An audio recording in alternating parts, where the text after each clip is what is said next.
Chelsea Football Club are going to end me, man. The most frustrating football team. This iteration of Chelsea, the squad, the team, is by far the most self-destructive team squad I have ever seen. Now, a record amount of red cards in the Premier League. Nine Chelsea players have been sent off this season. Consecutive Premier League games as well here. We do that all the time. That's a vibe.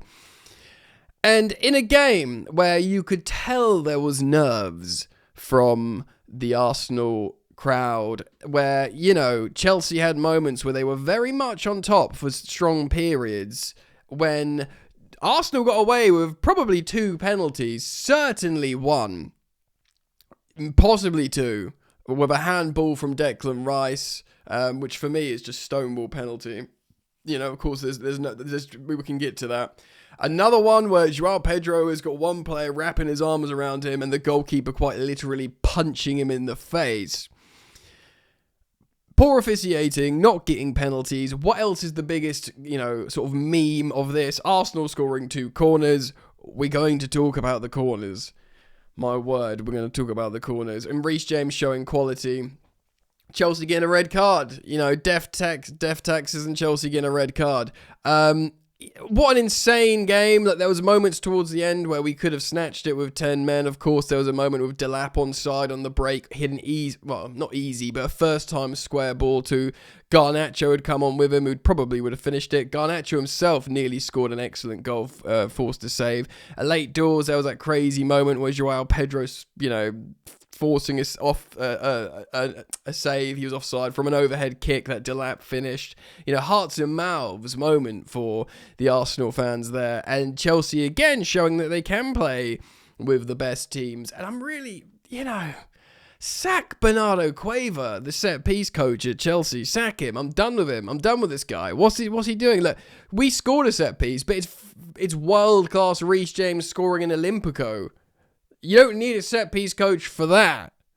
Bernardo Cueva, who, I was hearing all this hype about, from people's opinions I respect, about how is such a good get for Chelsea. Now, I'm done with him, bro. I'm over him. Get him gone. So soft, the penalty. Certainly the first one was embarrassing. The second one, Rob Sanchez, he has been given, I'm going to use SofaScore for reference and stats. He's been given a very generous rating on SofaScore. Rob Sanchez, I understand he's been asked to pass the ball all over the gaff. And I'm desperately trying to keep my powder dry on Sanchez in terms of waiting till the end of the season to decide if he could be Chelsea's first team goalkeeper. But on, the passing early doors, on the second goal where he's trying to claim a VAR foul, he's just chatting breeze, mate. Nothing. He's just all over the gaff. He's lost the ball completely. He's he looks like a man who's a tenner's just flown out his hand in the wind and he doesn't know where it's gone.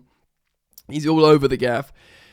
We just got to get into it. I'm not even going to be honest, bro. These scores are so misleading on SofaScore. I ain't going to friggin' even cite them. It's given Declan Rice player of the match. I know he got an assist, but it was such an awful, moment from Sanchez. Right.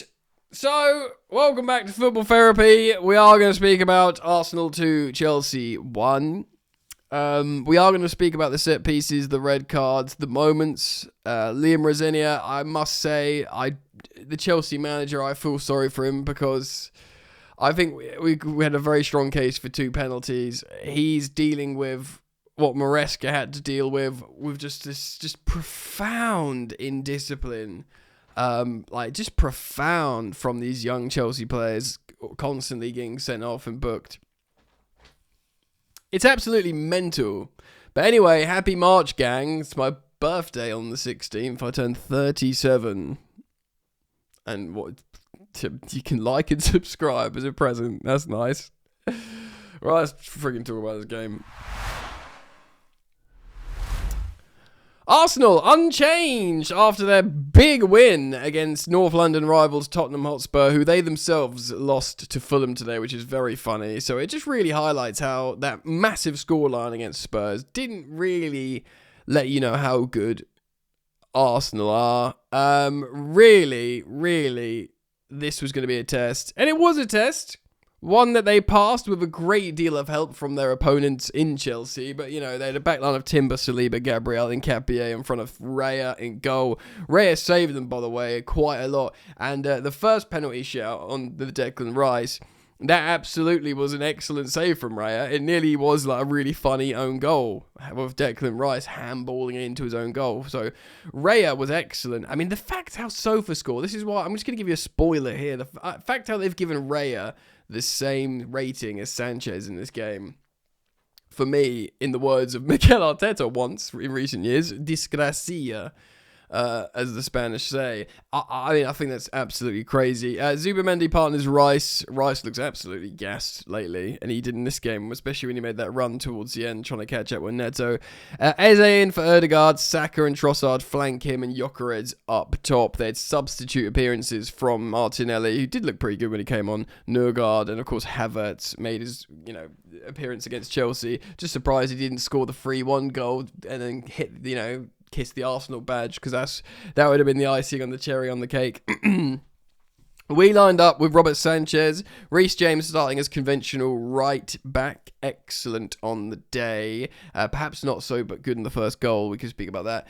Now, Chalobah, I think I nailed this lineup in my pre-match preview. I did actually think I nailed this lineup. I think I got all of it right. So, yay. Mamadou Sarr made his first Premier League start, and he was the left-sided defender, as he has played for Strasbourg for Liam Rosenior. So Trevoh Chalobah, who's been playing on the left to accommodate Wes on the right, he plays in his preferred right centre-back position, had a very good game, I think, Trev.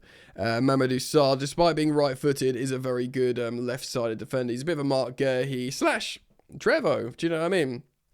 And then, of course, Hato coming in for Cucurella, who I think largely did really well against Bukayo Saka. Again, he's been given a crap score here. I don't know why, but I think he did very well against Bukayo Saka. And then you've got Santos sort of playing this real sort of free defensive midfielder role. It was Fernandes playing this kind of, I'm looking at the touch maps. The only player that was anchored as a CDM was Caicedo, and he sometimes drops and splits the centre-backs in Mamadou Sarr and Trev. And then you've got Santos and Fernandes as free eights. Really interesting. Cole Palmer started kind of as a left winger, but it was sort of a left pocket, dovetailing a little bit with Enzo Fernandez. Of course, Pedro Neto playing his native preferred right wing role. I wish he hadn't. Especially that first yellow he got. The second yellow is mental. I think, was it a straight red? No, it was the second yellow, but, he got given, yeah. Oh, there was, just looking at the timeline. He got the first yellow in the 67th minute for an argument. There lieth the problem. It's not these hot-headed moments where he did a foul on Martinelli because he couldn't catch up with him. Those moments happen on the break all the time, and you see those yellows happen. It's the argument in the 67th minute, 3 minutes before. That's Chelsea's problem this season. He gets booked for dissent or arguing. 3 minutes later, he puts in that challenge on Martinelli. Which, by the way, he can't say a word about that. He absolutely butchers him on the break. To the point where you're thinking, what are you doing? It could have been maybe even a straight red in terms of how aggressive he was and how nowhere near the ball he was. He literally didn't have a leg to stand on, as did Martinelli after he was done with him. Do you know what I mean? It was mental. It was absolutely mental. We can speak about the discipline. João Pedro starting through the middle. I actually think he played really well. He's been given a low rating here, but I think he played really well. Substitute appearances is dual subs in the 75th minute. Gusto for Hato, who actually played alright out in left back, where he's seen he looked poor before. And Romeo Lavia gets about 21 minutes all in. We've been waiting to be reintroduced, and actually he made Chelsea play a lot better. This is something we can discuss moving forwards in future daily videos here on Football Therapy, but Lavia has been missed. The streets say, we ain't seen him, so we can't really talk about him, but the footballers, the streets have been saying he's the boy. Palmer said he's the most underrated footballer in the world. Do you know what I mean? he does look very good. The way he progresses the ball up the pitch and sort of deals with it functionally in the midfield third. I think he's a huge reintroduction for us. Santos, I actually think, who he came on for, didn't have the greatest of games. Maybe it wasn't suited for him. Late doors, you see Garnacho and Delap come on, and then Tosin, oddly, just for height, I guess, or whatever. Maybe Sarr was tired, but that was in the 90th minute. Yeah, man, and to be honest, substitutes all did well. Maybe like Delap's decision. I mean, Tosin didn't really have enough time. Delap probably didn't do well because he should have squared that ball to Garnacho. But he did what was asked of him, and he, like, you know, that overhead kick that was offside from Joao Pedro in the dying embers, that forced a great save from David Raya, another great save. Delap followed up and scored, like all good strikers should do. Of course, it was offside, friggin' acres, so it was never going to count. But he did his job there. So I think the subs did their job. And I think Chelsea ultimately played pretty well, but in open phases of play. But the problems are set-piece defending and discipline. Bang, bang. That is literally it. That is literally it. That is it. Well, against Arsenal. I mean, against all teams. What am I talking about against Arsenal? Because Arsenal good at scoring set pieces, but my local team would dunk on freaking Chelsea right now on corners. I'm telling you, man, they absolutely would. They absolutely would. Quick timeline.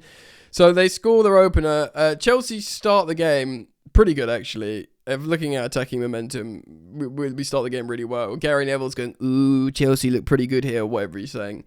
And then there is a corner. And for all how Reece James is probably our best player on the day, he doesn't look great when marking Gabriel, who assists Saliba here. Everyone thinks it's like an own goal because it does come off Mamadou Sarr. And actually, it's not a great look for Mamadou Sarr, because if the ball hits you and goes in and isn't an own goal, like you can stop it. You know, sometimes it takes a nick off a player. From a weird acute angle, and it's an own goal, and you think, oh, that's unfortunate or whatever, or something like that. But when it makes big contact with you and it's not an own goal, it shows that he just didn't look aware at all. It's not a great look on Mamadou Sarr. It's not great on Reece, to be fair, because his eyes are all over Gabriel, because that's who he's marking on the set pieces. Defensive set pieces, and he's just not looking at the ball. Gabriel's like, you can look at me all you want, mate. I'm looking at the ball. He rises like a salmon. He puts it on the head of his centre-back partner, Saliba, who, I mean, the first corner is a pretty disgraceful team defensive action from Chelsea, or demonstration, whatever you want to call it. It's pretty poor all round. It really is pretty shambolic, and, you know, rightly so. All the Chelsea fans are upset on social media, on, you know, down the pubs and the WhatsApp groups. We're like, how? That's so soft. That's so soft. But in the dying embers, Reece James, I mean, it's been given as an Nketiah goal, but it looks like a Reece James Olympico off a corner. It's a beautiful delivery. And we go into half-time 1-1. So frustrated that we've conceded such a soft goal, you know, defensively. I know, to let them combine like that. And actually, the opening 2 minutes, Arsenal come out, but then Chelsea spend a huge proportion of the, dare I say, nearly a third of the second half, massively on top, pushing.